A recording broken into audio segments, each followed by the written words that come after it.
চায়নানির হেসেলে আপনাদের সকলকে স্বাগত।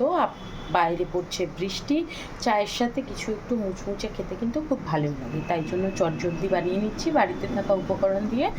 এটা আটা আছে 2 কাপ, এখানে আছে সুজি। যদি আমরা 2 কাপ আটা দিই তার হাফ, মানে যতটা নিচ্ছি তার হাফ কোয়ান্টিটি আমরা নিচ্ছি সুজি।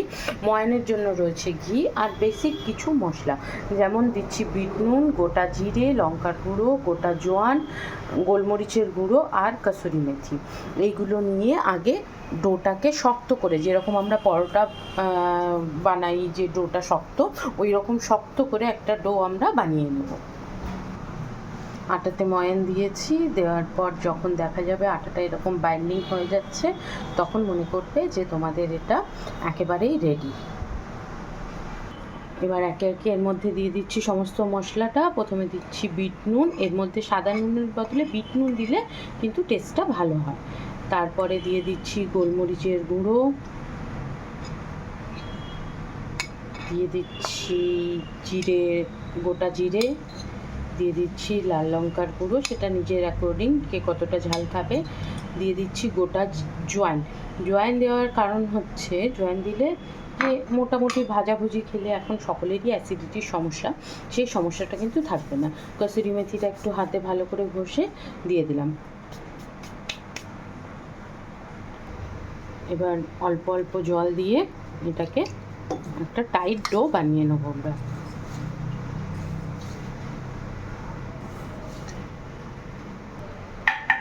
আটাটা মাখা হয়ে গেছে, এবার এটাকে 10 মিনিটের জন্য ঢাকা দিয়ে রেস্ট করতে দেবো।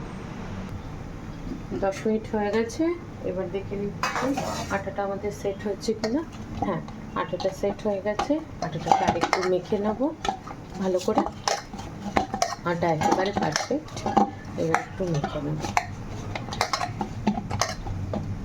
বড় বড় আটার গোল্লা বানিয়ে নেব, বেশ বড় করেই বানাবো এটা, যাতে একবার হয়ে যায়। হলো, এবারে এটাতে অল্প একটু আটার গুঁড়ি দিয়ে প্রথমে বড় করে বেলে নেব। বড় করে এভাবে বেলে নিলাম। এবার এর ওপরে ঘি বা বাটার বা আপনারা রিফাইন তেলও ব্রাশ করতে পারেন।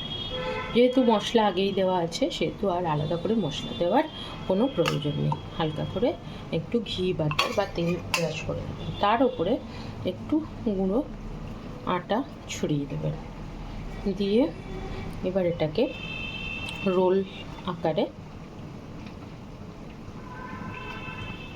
মুড়ে নেবেন। এইবারে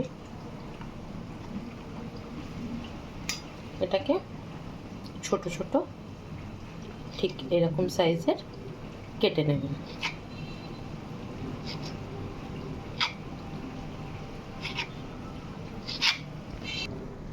এইবার ওই কাটা পেড়াগুলো একটা একটা করে নিয়ে হালকাভাবে একটু এরকম করে গোল লম্বা যেভাবে হোক শেপ একটা দিয়ে দেওয়া হবে। এবারে এটা যাতে ফুলে না যায়, একটা কাঁটা চামচের সাহায্যে এটাকে একটু ছেদা করে দিতে হবে। হয়ে গেল, তাহলে ফুলবে না আর ভেতরটা ক্রিস্পি ভাব হবে। সবকটা ফুটো হয়ে গেছে, তেলটা এদিকে গরম হয়ে গেছে। এবারে আস্তে আস্তে একে একে করে তেলের মধ্যে এগুলোকে দিয়ে দেবো। আর এই সময় ফ্লেমটা মিডিয়াম টু লো রাখতে হবে, কারণ না হলে পুরো ভেতরটা ভালো করে ভাজা হবে না। দুটো সাইড একদম একেবারে গোল্ডেন ব্রাউন কালার হয়ে ভাজা হয়ে যাবে, চায়ের সঙ্গে খেলে একদম জমে যাবে।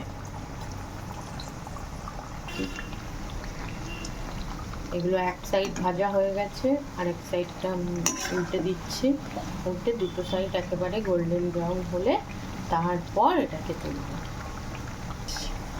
হয়ে গেছে পুরোপুরি গোল্ডেন ব্রাউন কালার। এবার এটা ঠান্ডা হলেই একেবারে কিন্তু কুড়কুড়ে হয়ে যাবে। তেলটা ভালো করে ছেঁকে গরম গরম এটা সস দিয়েও আপনারা খেতে পারেন। বাচ্চারা যারা চা খায় না তারা সস দিয়ে খেতে পারে, বাচ্চাদের মুখেটা বেশ ভালোই লাগবে। তো বড়দের মুখেও চা দিয়ে কিন্তু মন্দ লাগবে না। ব্যাস রেডি হয়ে গেল চায়ের সঙ্গে খাওয়ার জন্য মুচমুচে। আপনারা নিজেদের বাড়িতে অবশ্যই এটা বানাবেন, আর কেমন হলো সেটা কিন্তু অবশ্যই জানাবেন। আর আপনারা আর কী রেসিপি দেখতে চান সেটাও কমেন্টের মাধ্যমে আমাকে জানাবেন।